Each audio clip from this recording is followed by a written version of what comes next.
বিদ্যালয়ে আসে, এখন সে 3 ফুট মাটির নিচে আছে এবং তার অবস্থান হয়েছে কবরস্থানে। কথা বলছি হাফিজ মোল্লার কথা। এই হাফিজ মোল্লার অপরাধটা কি ছিল? হাফিজ মোল্লার অপরাধ ছিল সে বিদ্যমান দলীয় যে ছাত্র রাজনীতি, ছাত্রলীগীয় যে ছাত্র রাজনীতি, এই ছাত্রলীগীয় ছাত্র রাজনীতির যে একটি কালচার গ্যাস রুমে থেকে, এবং সেখানে একটি ছাত্রলীগের যে সিট সংকটটি তৈরি করেছিল, এই সিট সংকটের কারণে তার অবস্থান হয় বারান্দায়, এবং বারান্দায় এই শীতের রাতে সে ধুকে ধুকে মৃত্যুর কোলে হেলে পড়েছিল। আপনি দেখেন এই যে বিশ্ববিদ্যালয়ে আমাদের ছাত্র রাজনীতি স্বরূপটা কি? একটা বিশ্ববিদ্যালয়ের কাজ কি?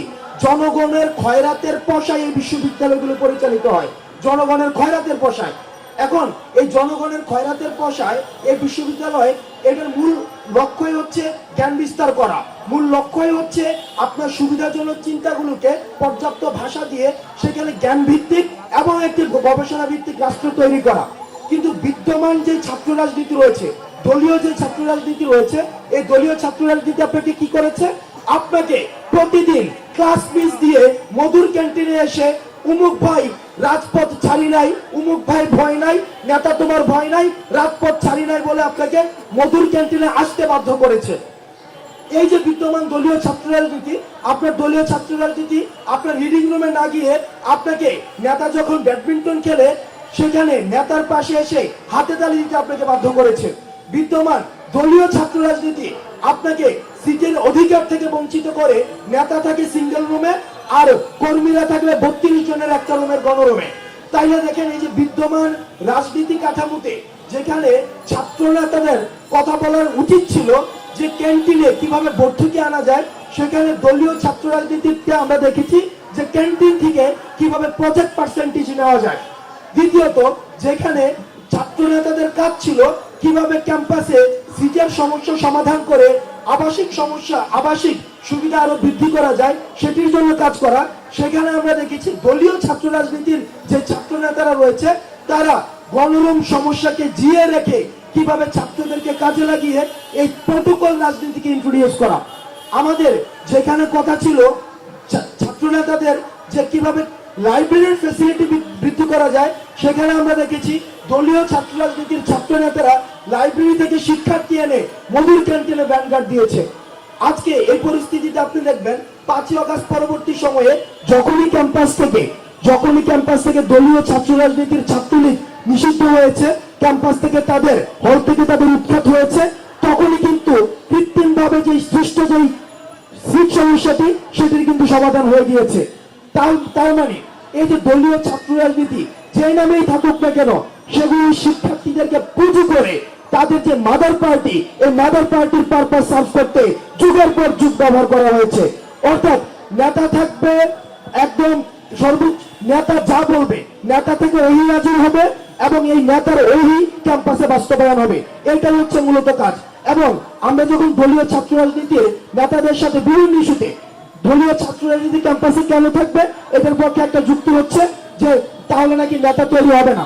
আপনি যদি 48 দেখেন, আপনি যদি 71 দেখেন, 90 দেখেন, 18 দেখেন, 24 দেখেন, দলীয় ছাত্র রাজনীতির যতগুলো নেতা ছিল এই জাতীয় স্বার্থের এগেইনস্টে দাঁড়িয়েছে। 48 কোনো 52তে কোনো আওয়ামী লীগ নেতার 144 ধারা ভাঙে নাই। 71-এ আওয়ামী লীগের ভূমিকা নিয়ে এখনো পর্যন্ত প্রশ্ন রয়েছে। 18তে নিরাপদ সড়ক আন্দোলন আমরা ছাত্রলীগের ভূমিকা দেখেছি। আমরা কোটা সংস্কার আন্দোলনে দলীয় ছাত্র রাজনীতির ভূমিকা দেখেছি। 24-এর আজকে যে গণঅভ্যুত্থানটি হয়েছে সেটি কিন্তু দলীয় ছাত্র রাজনীতির যে ব্যানারে, সেই ব্যানারে যখনই যতগুলো আন্দোলন হয়েছে সেগুলি কিন্তু সফলতার মুখ দেখেনি। যখনই ছাত্র রাজনীতি এই যে অ্যাক্টিভিজম গুলো, এগুলি ছাত্র রাজনীতির অন্তর্ভুক্ত, কিন্তু এগুলি দলীয় রাজনীতি ছিল না, এগুলো সাধারণ শিক্ষার্থীদের পক্ষে কথা বলেছে। আজকে দেখেন আমাদের এই জায়গায় দলীয় ছাত্র রাজনীতির আরো কিছু প্রবলেম রয়েছে। 1 নম্বর প্রবলেম হচ্ছে রিক্রুটমেন্ট পলিসি।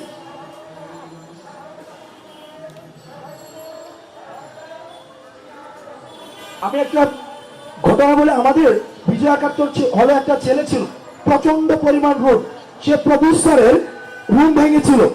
আমরা সবাই গণরুমে থাকতাম। প্রভু স্যারের রুম যখন ভাঙলো একটা ছাত্রলীগের একটা প্রোগ্রামের কারণে, সেই দিন তার পত্রিকায় ছবি আসছে যে প্রভু স্যারের রুম ভাঙা হয়েছে। সেই দিন সে গণরুম থেকে তার সিঙ্গেল রুমে প্রমোশন হলো। আপনি যদি দেখেন বিদ্যমান যে দলীয় ছাত্র রাজনীতি রয়েছে, বিদ্যমান দলীয় ছাত্র রাজনীতির রিক্রুটমেন্ট পলিসিটা কি, সেখানে কিভাবে নেতা নির্বাচন করা হয়, সেখানে নেতা নির্বাচন করা হয় সেটা হচ্ছে মাদার পার্টি সিগনেচার করা প্যাডের মধ্যে নেতা নির্বাচন করা হয়। আপনার যখন প্রমোশনের জন্য, বড় পোস্টের জন্য আপনি মাদার পার্টির মুখামুখি হবেন, তখন মাদার পার্টির এজেন্ডা ছাড়া আপনি ক্যাম্পাসে কখনোই ছাত্রদের জন্য নিরপেক্ষভাবে কাজ করতে পারবে না।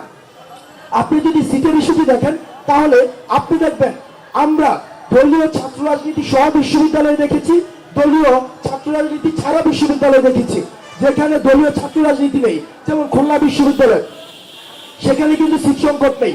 আমরা বুয়েটে দেখেন বর্তমানে দলীয় ছাত্র রাজনীতি নেই।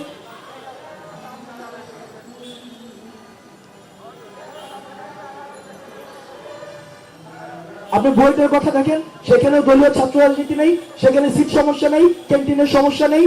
খুলনাতে ক্যান্টিনের সমস্যা নেই, সিটের সমস্যা নেই। অর্থাৎ এই যে দলীয় ছাত্র রাজনীতি সহ বিশ্ববিদ্যালয় এখন আপনি চান, নাকি ছাত্র রাজনীতি যুক্ত যেটা দলীয় না সেই ছাত্র রাজনীতি আপনি চান, সেই প্রশ্নটি হচ্ছে এখন আপনাদের কাছে। এখন দেখেন, আমরা যতক্ষণ না পর্যন্ত এই যে বারবার বলা হয়, আওয়ামী লীগের সময় বলা হয়েছে ছাত্র রাজনীতির গুণগত পরিবর্তন, আমরা ছাত্র রাজনীতির গুণগত পরিবর্তনে অনেক কিছু এখন দেখতে পাচ্ছি। এই ছাত্র রাজনীতির গুণগত পরিবর্তন হচ্ছে ফাও আলাপ, এটা একদম কমপ্লিটলি এটা হচ্ছে একটা ন্যাস্টি আলাপ। দলীয় ছাত্র রাজনীতির কখনোই গুণগত পরিবর্তন হবে না। আপনার মাদার পার্টি যদি আপনার পলিসি ঠিক করে দেন, আপনার মাদার পার্টি যদি ক্যাম্পাসে আপনার এজেন্ডা ঠিক করে দেন, মাদার পার্টির প্রতি যদি আপনি রিক্রুটমেন্টের জন্য আপনি দায়বদ্ধ থাকেন, তখন কখনোই আপনি শিক্ষার্থীদের প্রতি আপনার জবাবদিহিতা থাকবে না।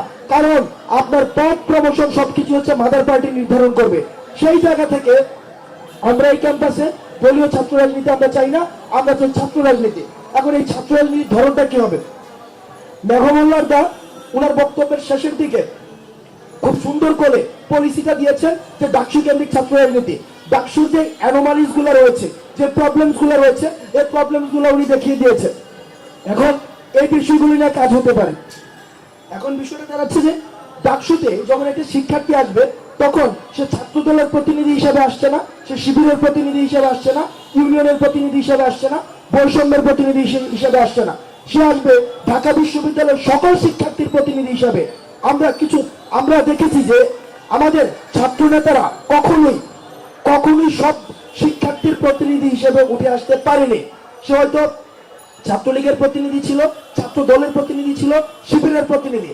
আজকে এই 24 পরবর্তী গণ অভ্যুত্থান যখন আমাদেরকে শেখ হাসিনা বলেছিল যে আমাদের সাথে তোমরা আলোচনায় বসো, আমরা বলেছিলাম শহীদের সাথে আলোচনা করে শহীদরা যদি আমাদের সাথে যায় তখন আমরা আলোচনা করব। ঠিক 5 আগস্টে আমাদের যে অভ্যুত্থানটি হয়েছে, অভ্যুত্থানে একটি গুরুত্বপূর্ণ বিষয় ছিল দলীয় লেজুর ভিত্তিক ছাত্র রাজনীতি।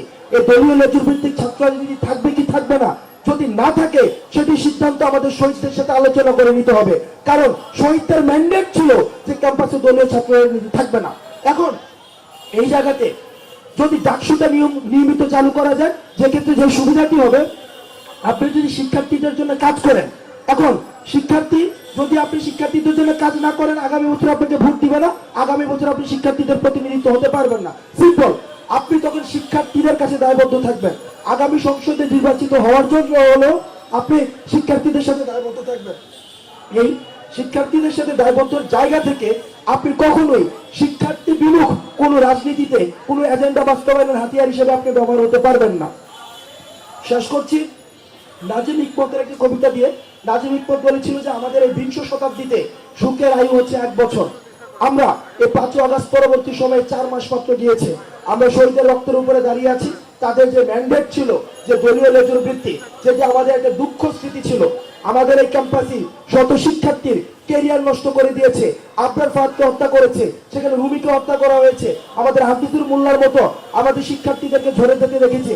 আমাদের এই বিশ্ববিদ্যালয়ে যে আমাদের যে মধ্যবর্তী শিক্ষার্থীরা আসে, যেখানে উন্মুক্ত আমাদের কথা বলার এখানে একটা পরিবেশ হওয়া উচিত, সেই পরিবেশের প্রেসক্রিপশনটা যখন আমার মাদার পার্টি বেঁধে দেয়, সেখানে কখনোই এখানে ছাত্রদের প্রতিনিধি এবং ছাত্রদের আশা আকাঙ্ক্ষার প্রতিফলন কখনোই ঘটতে পারে না।